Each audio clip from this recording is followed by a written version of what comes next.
जब तिरंगे की हवा में गर्व घुला हो और गणतंत्र दिवस का जोश हर दिल में महसूस हो, तब बातें सिर्फ बातें नहीं होती, वो पहचान बन जाती हैं। क्रिएटर आईवाईएस के इस खास पॉडकास्ट में हमारे साथ हैं विधायक विजय शिव हरे जी। जहां बात हुई भारत की सोच की, उस संस्कार की जो हमें सिर्फ इंडिया नहीं बल्कि एक बेहतर इंसान बनाता है। क्योंकि मैं भारत हूँ, संस्कार ही मेरी पहचान है और संस्कार ही मेरी मुस्कान है। ये सिर्फ एक पॉडकास्ट नहीं, ये भारत को महसूस कराने का एक सफ़र है। Welcome to creator IYS. सभी दर्शकों को मेरा फिर एक बार नमस्कार। मैं सभी दर्शकों का बहुत बहुत हार्दिक अभिनंदन करता हूं और खास तौर से मेरे साथ हैं विधायक विजय शिवारी साहब। मुस्कुराता भारत के शो में फिर एक बार उन्होंने मुझे समय दिया। समय समय पे मैं उनके पॉडकास्ट करता रहता हूं और आज जो मैं उनका पॉडकास्ट कर रहा हूं वो क्योंकि गणतंत्र दिवस का महीना है, ये 26 को हम लोग गणतंत्र दिवस मना रहे हैं, तो विधायक जी से मुझे समय मिला तो उसी के अंतर्गत आज जो मेरी सीरीज का नाम है वो है मैं भारत हूँ, संस्कार ही मेरी पहचान है, संस्कार ही मेरी मुस्कान है। तो विधायक जी का पहले तो इस शो में बहुत बहुत स्वागत है। स्वागत है आपका, अभिनंदन आपका। विधायक जी, जब मैं बोलता हूँ क्योंकि आप जनता द्वारा चुने हुए विधायक होते हैं, माननीय भी आप लोगों को कहा जाता है, मैं भारत हूँ और मुस्कान ही मेरी पहचान है, क्या बोलेंगे इस पर? मैं सबसे पहले धन्यवाद देना चाहता हूँ आपको इस पॉडकास्ट के माध्यम से कि आपने जो नाम दिया मैं भारत हूँ और संस्कार ही मेरा मुस्कान है। ये कितना बड़ा अच्छा शब्द दिया है। हम 140 करोड़ लोग वासी देश में रहने वाले हैं, हम भारत के लोग हैं, संस्कार हमारी पद्धति है।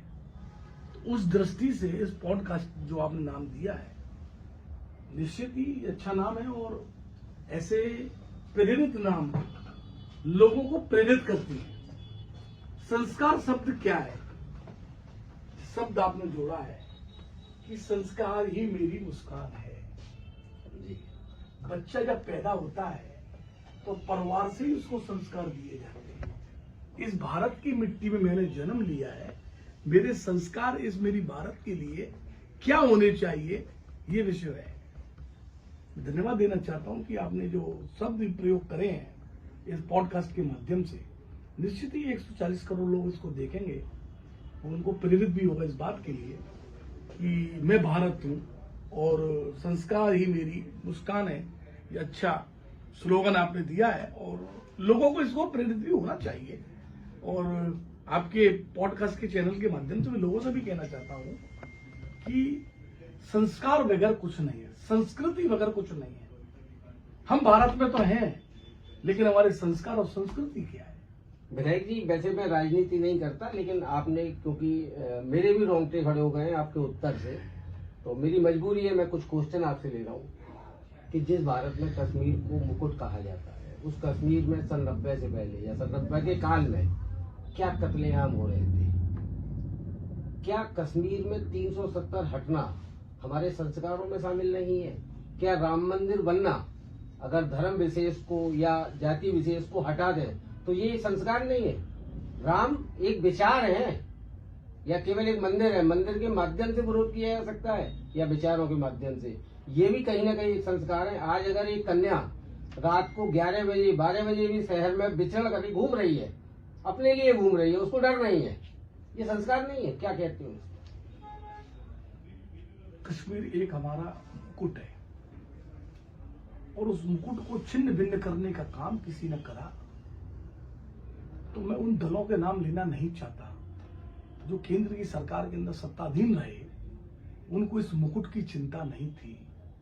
देश के यशस्वी प्रधानमंत्री नरेंद्र मोदी जी जब वो प्रधानमंत्री 2014 में बने तो उन्होंने चिंता करी इस भारत की संस्कृति, भारत की संस्कृति के संस्कार, भारत की अपने जो ऐसी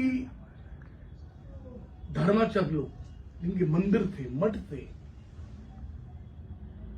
गुरुद्वारे थे, जो हिस्टोरिकल चीजें थी जो छीण छीण कर दी गई थी मुगल शासन काल के अंतर्गत, उसकी चिंता करने का किसी ने काम करा तो देश के यशस्वी प्रधानमंत्री नरेंद्र मोदी जी ने कहा। आपने बहुत अच्छी बात कही कि 90 के दशक के अंदर कश्मीर के अंदर क्या हुआ, राम मंदिर के लिए क्या हुआ, अंधों के लिए क्या हुआ, ये कोई देश का नेता नहीं सोच सकता।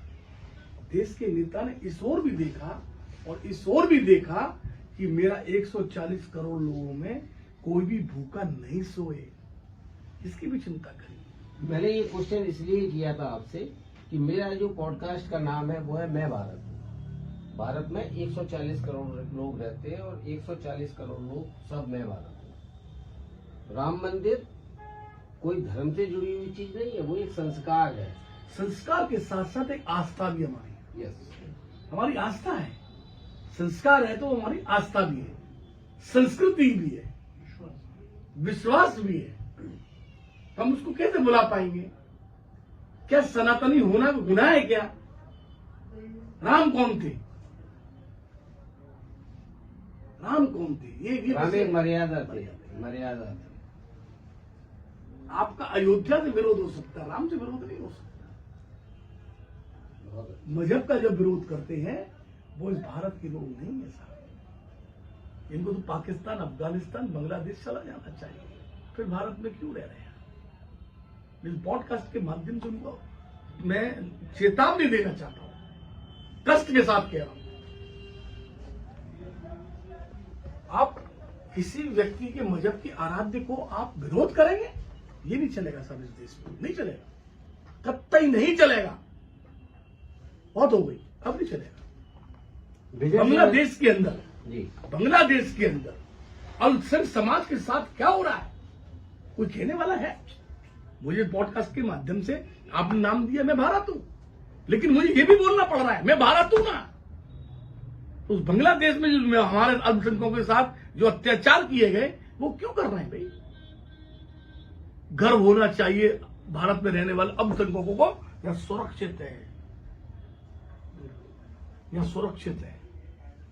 विजय सेवानी साहब, इस पॉडकास्ट के माध्यम से 140 करोड़ लोगों को और जो हमारी विरोधी पार्टियों के भी माननीय हैं, उनको ये संदेश देना चाहते हैं कि वो भी एक स्वर में बोलें कि मैं भारत हूं। आप इस भारत देश में जन्म लिया है, अपने परिवार का लालन पोषण भी करते हैं, आप व्यवसाय भी करते हैं, सामाजिक क्षेत्र में काम भी करते हैं और पॉलिटिकल भी काम, राजनीति भी करते हैं आप, तो फिर आप क्यों नहीं कहेंगे कि मैं भारत का हूं? क्यों नहीं कहेंगे मैं भारतीय हूं? क्यों नहीं कहेंगे? अगर आप नहीं कह रहे, इसका मतलब आप पे ऊपर तत्काल प्रभाव से देशद्रोह के मुकदमे होने चाहिए। राजनीतिक क्षेत्र के अंदर हमारी विचारधारा अलग हो सकती है, आपकी विचारधारा अलग हो सकती है, लेकिन हम सब भारतीय हैं। हम इसलिए भारतीय के नाते हम भारत की बात करेंगे। बहुत अच्छा। विजय सेवानी साहब, जब दिल्ली जाते हैं या लखनऊ जाते हैं और बहुत सारे भारतीय जनता पार्टी के या राष्ट्रीय स्वयंसेवक संघ के या जो जिनकी विचारधारा सनातनी है या भारत के साथ जुड़ी हुई है, उनके पास जब जाते हैं तो वहाँ उस लेवल पर क्या संस्कार उन लोगों से लेके आते हैं जो पब्लिक को देते हैं? मुझे गर्व है इस बात के लिए, मैं राष्ट्रीय स्वयंसेवक संघ का स्वयंसेवक हूं और संघ ने जो हमको सिखाया है राष्ट्र सेवा के साथ साथ जन सेवा और जन सेवा के साथ साथ संस्कार के साथ हम अपने 140 करोड़ लोगों की चिंता कैसे करें, ये हमको संस्कार स्वयंसेवक संघ होने के नाते हम संघ के स्वयंसेवक हैं, हमको सिखाया जाता है।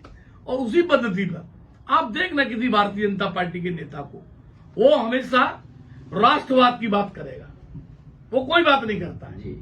अब राष्ट्रवाद के साथ विकासवाद की बात भी होगी।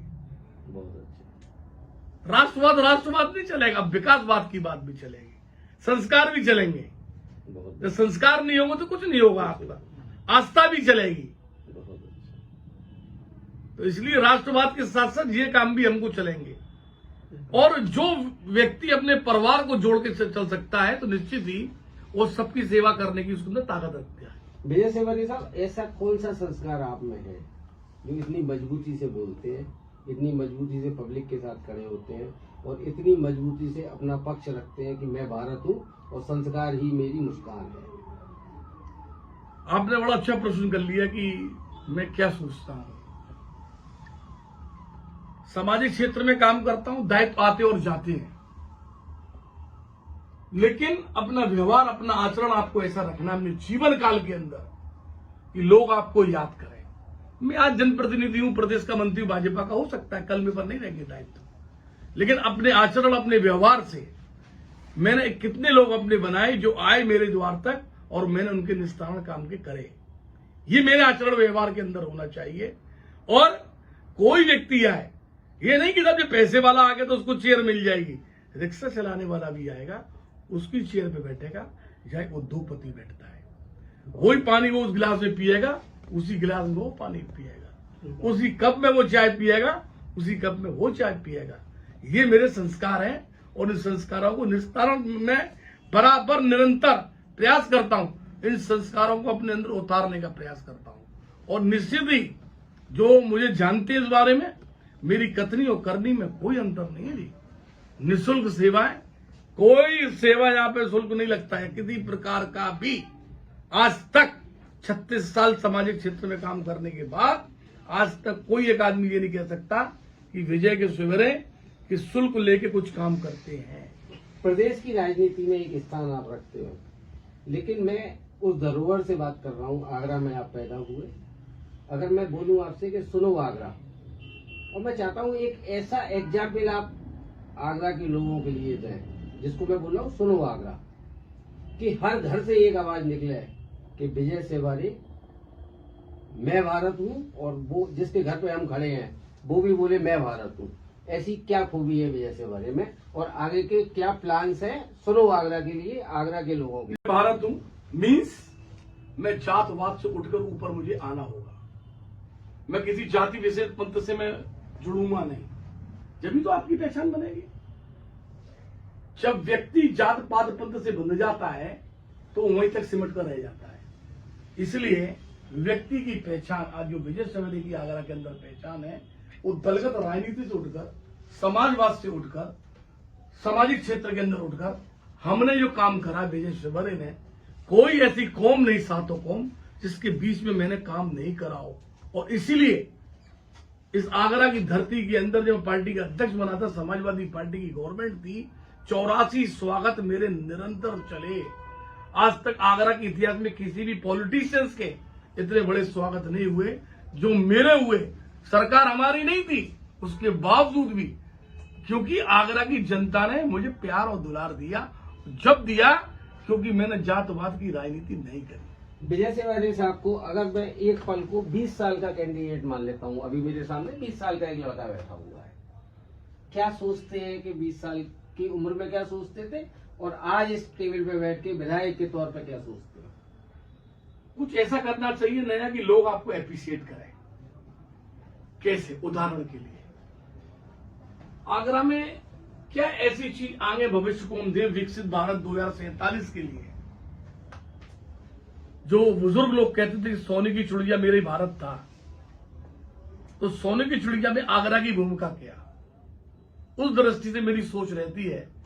और मुझे लगता है कि देश के यशस्वी प्रधानमंत्री मोदी जी और प्रदेश के यशस्वी मुख्यमंत्री योगी आदित्यनाथ जी आगरा के लिए कुछ अच्छे तोहफे देने जा रहे हैं। और जो युवाओं को चाहिए, जो आवश्यकता है युवाओं की, बेरोजगारों की जो आवश्यकता है, वो आवश्यकता आगरा को तत्काल प्रभाव से मिलने वाली है। कौन सी ऐसी परंपरा भारतवर्ष की है जो आपको सबसे ज्यादा प्रभावित करती है? परंपराओं की बात करिए तो हम सनातन वर्ग की परंपरा कौन सी हो सकती है? इससे अच्छी परंपरा नहीं है। हमको गर्व है कि हम हिंदू हैं, और हिंदू के साथ साथ हम सनातनी हैं। हमारे पास संस्कार है, हमारे पास आस्था है।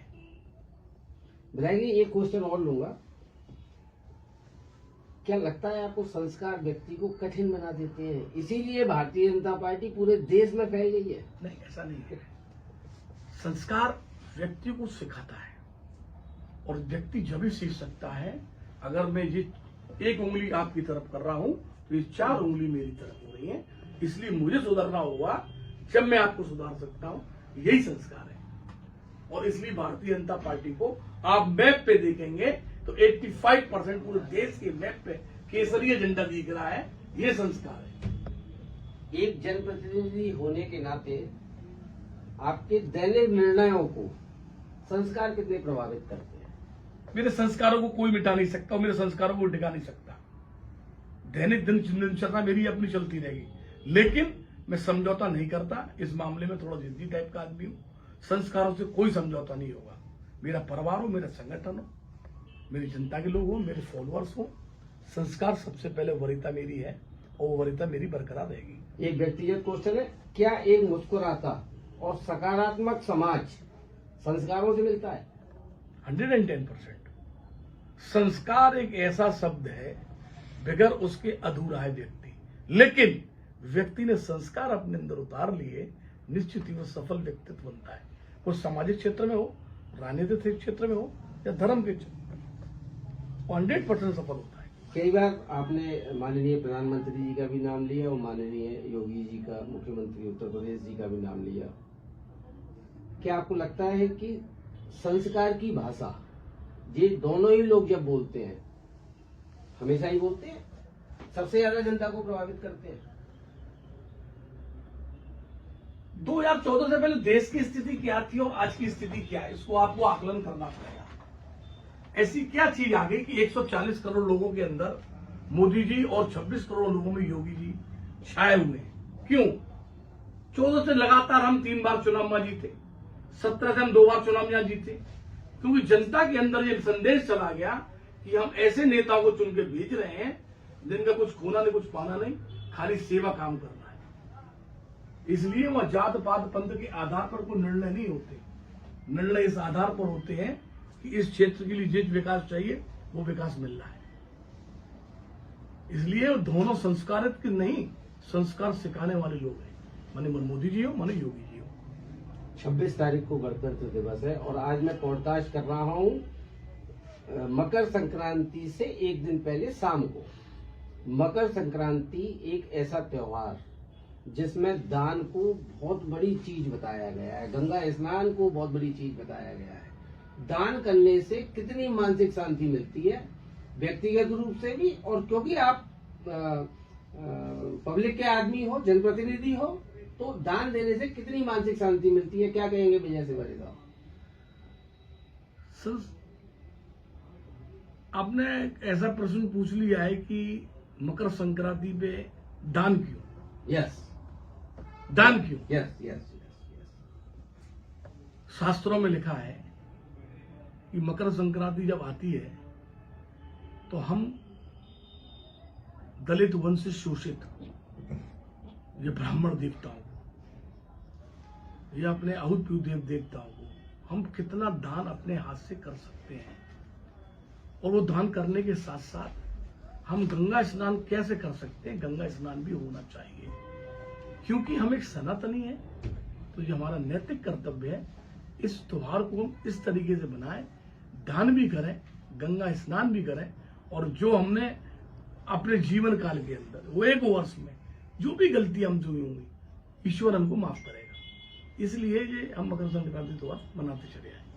गणतंत्र दिवस की शुभकामनाएं भी मैं आपके पॉडकास्ट के माध्यम से मैं 140 करोड़ लोग देशवासियों को, 26 करोड़ प्रदेशवासियों को और आधा जनपद वासियों को गणतंत्र दिवस की मैं हार्दिक शुभकामनाएं देता हूं और ईश्वर से कामना करता हूं कि हम सब मिलकर इस भारत के लिए, इस देश के लिए नेशन फर्स्ट के आधार पर हम सब मिलकर इस हर्षोल्लास से हम गणतंत्र दिवस के त्योहार को मनाएं। मैंने त्योहार शब्द यूज करा है जी, इस त्योहार को मनाएं, ये पर्व है। क्योंकि जब देश की आजादी मिली है तो हम इसको पर्व के रूप में हमको मनाना चाहिए। क्योंकि होली दिवाली हम जब मनाते हैं, रक्षाबंधन मनाते हैं, तो ऐसे ही इसको एक पर्व के रूप में मनाना चाहिए। साज सज्जा सजावट होनी चाहिए, मिष्टान वितरण होने चाहिए, फ्लैग भी हमको झंडा रोल करना चाहिए, ये सब काम हमको करना चाहिए। क्योंकि जब हमारे बुजुर्ग लोग, उनकी आत्माओं को कितनी शांति मिलेगी यार। इस देश की आजादी के बाद गणतंत्र दिवस देश के प्रधानमंत्री मोदी जी और प्रदेश के यशस्वी योगी आदित्यनाथ जी के नेतृत्व में 140 और 26 करोड़ लोग कैसे मना रहे हैं, इसलिए इसको उत्सव के रूप में मनाना चाहिए। एक अंत में क्वेश्चन और लूंगा कि विजय सेवरी साहब, कभी आपने जैसे सनातन में बहुत सारे भंडारे लगते हैं, पर्वों पे, त्योहारों पे बहुत भंडारे, गणतंत्र दिवस पे भी बहुत सारे भंडारे चलते हैं, क्या कोई भंडारा जब आपने आयोजित किया हो तो मैं ये संदेश दिलवाना चाह रहा हूँ, उसमें कभी जाति या धर्म पूछिए? कभी नहीं, क्यों? कभी नहीं। क्यों नहीं पूछा? मैंने क्या कही, नेशन फर्स्ट। हम जब किसी चीज का भंडारा कराते हैं, देवी माँ का भंडारा हो, भोलेनाथ का भंडारा हो, या किसी हमारे आराध्य भगवान का भंडारा हो, तो जो साग पूरी जो भी श्रद्धा होती है, जो भंडारा करते हैं, वहां पे हम व्यक्ति की विशेष की जातवाद नहीं पूछते। हमारा आस्था यहाँ से है, हम सनातनी हैं, और सनातनी हमेशा सॉफ्ट रहता है, बहुत अच्छा, बहुत सॉफ्ट रहता है। मुस्कुराता भारत की टीम से आप क्या कहना चाहेंगे? मैं लगातार इन चीजों पर काम कर रहा हूँ, आज मेरा विषय मैं है। मुस्कुराता भारत की पूरी टीम को धन्यवाद देना चाहता हूँ कि आप समय समय पे मेरा इंटरव्यू लेते रहते हैं और लोगों के बीच में प्रचार प्रसार भी हो जाता है, और इस माध्यम से मैं आपके चैनल को बहुत बहुत धन्यवाद और आभार प्रकट करना चाहता हूँ, और ईश्वर से कामना करता हूँ कि ये पॉडकास्ट जब आप करते हैं तो लोग देखते हैं, तो देखते हैं कि कौन बोल रहा है, तो निश्चित ही मुझे लगता है कि भविष्य बहुत उज्जवल है, और आगे भविष्य में उज्जवल कामना कुछ महानुभाव लोगों ने कहा है कभी सेवरी साहब कि शब्द जो आदमी बोलता है वो कभी खत्म नहीं होते। ओम अगर बोलो तो पूरे ब्रह्मांड में जाता है, वो कभी खत्म नहीं, वो घूमते रहते हैं शब्द। तो मुझे लगता है कि हम और आप कभी 20 साल बाद मिलेंगे तो इन शब्दों को हमारी पीढ़ियों पर क्या असर जाएगा, ये बड़ा। ओम ओम ओम तो एक ऐसा शब्द है कि आत्मा की शांति के लिए ओम है।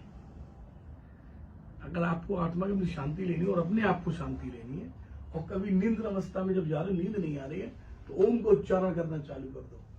ओम, अपने आप ही आपको नींद अवस्था में आप चले जाओगे। तो इतनी शक्ति ओम शब्द में। जय हो विजय सेवरी साहब, आपने बहुत समय दिया। इस कैलेंडर पे मैं जय हो शब्द के साथ खत्म करना चाहूंगा, जो माननीय मुख्यमंत्री ने हमारी कन्याओं को दिया है। इसमें मैंने कन्याओं को दौड़ता हुआ दिखाया है और उसको शीर्षक दिया है जय हो। तो आपने मुझे समय दिया, मुझे बहुत अच्छा लगा। और कन्याओं पे एक शब्द बहुत छोटे में, देश का भविष्य मातृशक्ति हमारी। बहुत अच्छा विधायक जी, आज आपने समय दिया, आपका बहुत बहुत धन्यवाद। गणतंत्र दिवस की बहुत सारी बहुत बहुत शुभकामनाएं। धन्यवाद, बहुत बहुत आभार, और आपकी पूरी टीम का बहुत बहुत